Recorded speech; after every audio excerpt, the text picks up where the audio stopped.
Sciopero contro la privatizzazione delle poste. A Mestre un corteo di lavoratori proveniente da tutto il Veneto ha sfilato da Corso del Popolo, lungo via Torino, fino alla direzione regionale di Poste Italiane. Dopo un primo collocamento azionario di oltre il 30% effettuato un anno fa, ora il Consiglio dei Ministri ha deciso di quotare in borsa un ulteriore 29,7% di Poste Italiane. Ha deciso anche il conferimento a Cassa Depositi e Prestiti del rimanente 35% del capitale, con l'uscita definitiva del Ministero dell'Economia dall'azionariato. Quindi una privatizzazione totale, perché Cassa Depositi e Prestiti per noi non rappresenta la mano pubblica, quindi non rappresenta neanche l'esigenza di continuare a garantire ai cittadini un servizio pubblico adeguato. A Mestre sono arrivati da tutta la regione, persino 2 pullman dal Trentino, per dire no alla vendita di ciò che, affermano, dovrebbe rimanere un servizio pubblico. Non è un problema solo del postino, ma è un problema degli uffici postali che devono garantire al cittadino i servizi,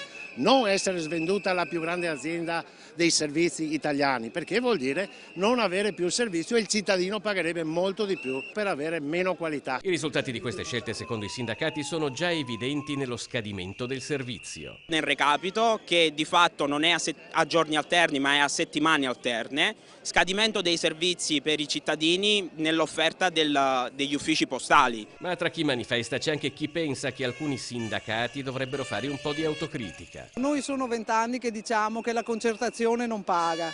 In Poste siamo arrivati purtroppo a dimostrare questo. Spero che questo serva a un'autocritica per i sindacati che hanno firmato l'accordo sul ricapito a giorni alterni. Le poste in Veneto impegnano 10.000 persone e secondo i sindacati molti posti di lavoro ora potrebbero essere a rischio. Lo sciopero odierno ha avuto un'adesione altissima. Speriamo che queste manifestazioni possano dare un segnale forte al management aziendale e al governo perché ripensi le politiche e le strategie che ci sono dietro la privatizzazione di questa grandissima impresa.